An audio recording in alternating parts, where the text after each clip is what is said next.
Jadi awal mula pembentukan komunitas Airbrush Indonesia ini didedikasikan buat para seniman-seniman pengecatan, utamanya di dunia airbrush. Di dunia airbrush ini kan terbagi dari ada dua, Pak. Jadi ada kelas realis dan kelas grafis. Pemula atau anak-anak yang baru yang pengen belajar dan mengedukasi airbrush bagaimana caranya, itu kita ngasih recommended untuk di wilayah-wilayah tertentu memberikan hubungan ke senior-senior bahwa tim pengajar itu ada di kota ini, di kota mas.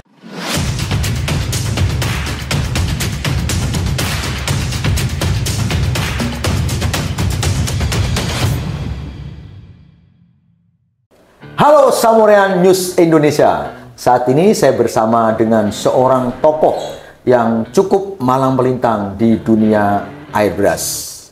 Beliau adalah Bapak Samburas. Betul. Apa kabar, Pak?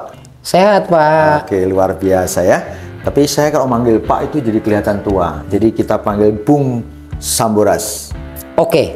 Ya, Bung Samburas. Ya. Anda masuk di dalam komunitas namanya Airbrush Indonesia. Sebetulnya komunitas Airbrush Indonesia ini apa sih yang mau dikerjakan?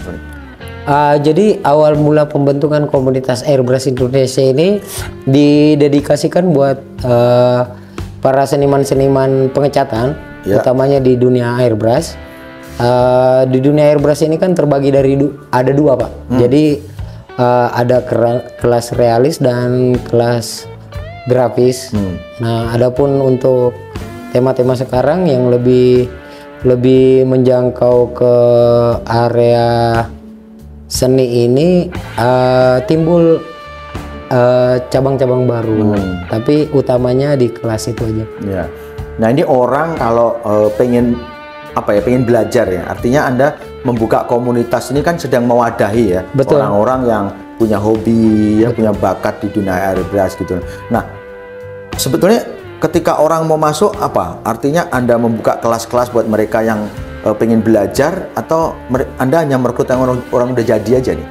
Jadi di spesial di komunitas airbrush Indonesia ini kita nggak mengkhususkan untuk membuka kelas, tapi kita di beberapa bagian seluruh Indonesia kita mendedikasikan untuk senior-senior ya, untuk para senior.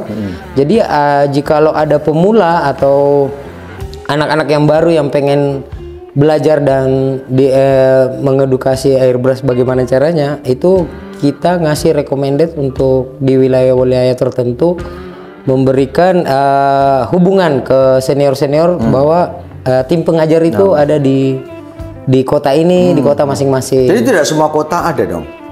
Semua kota ada, jadi cuman kita rekomendasi dari komunitas airbrush ini sebagai pengurus inti, kita menunjuk ke beberapa senior-senior di daerah ataupun di kota-kota tertentu bahwa yang mengedukasikan ini yang bagus, ini orangnya.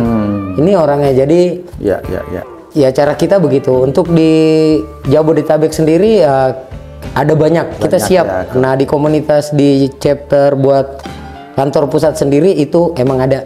Jadi sebetulnya kalau kita berbicara dengan airbrush, itu medianya apa, Pak? Media nggak ada batas. Jadi di media kayu, terutama otomotif ya.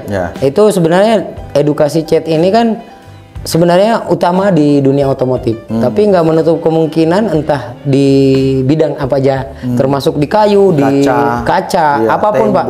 Nah, itu kita tinggal nyari penyesuaian untuk produknya aja. Oke. Nah, biasanya untuk yang biasa dipakai ya, banyak kayu ataupun tembok atau kaca tuh apa yang dipakai? Maksudnya cat apa? Yang jelas kita ngedukasikan kan, Pak, buat cat untuk di dunia saat ini kan cuman ada dua kategori. Ada yang jenis PU dan NC.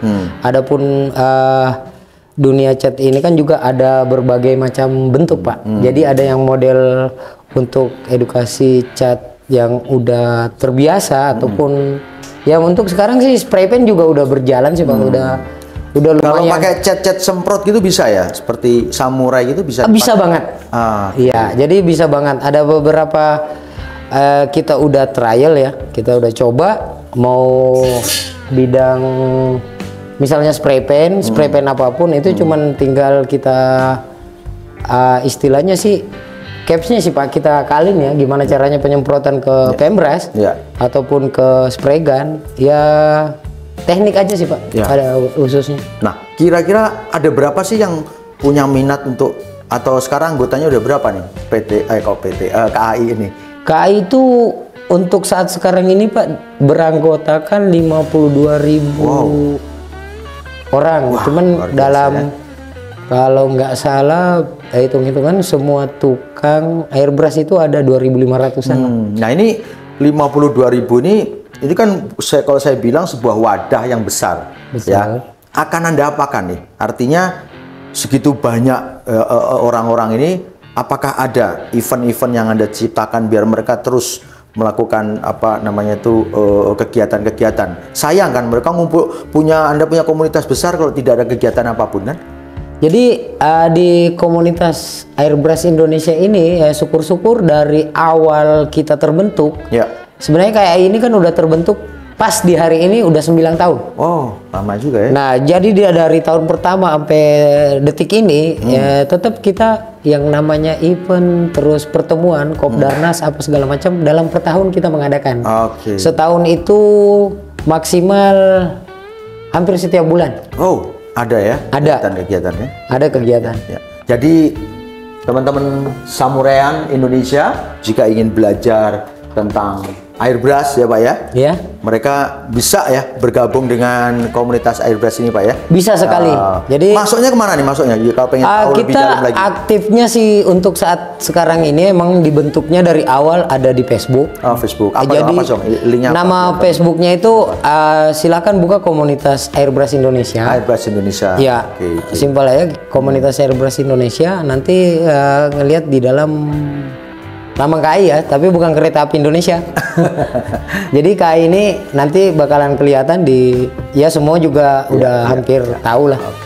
Jadi tinggal konfirmasi masalah penerimaan atau enggak ya, kita juga ada saringan tersendiri untuk yang mau masuk ini siapa. Jadi kalau emang benar-benar dia cuma tapi nggak menutup kemungkinan penikmat pun kita bakalan terima. Nah, karena kita mengharapkan awalnya penikmat, nanti dia bakalan belajar. Ya, betul. Iya.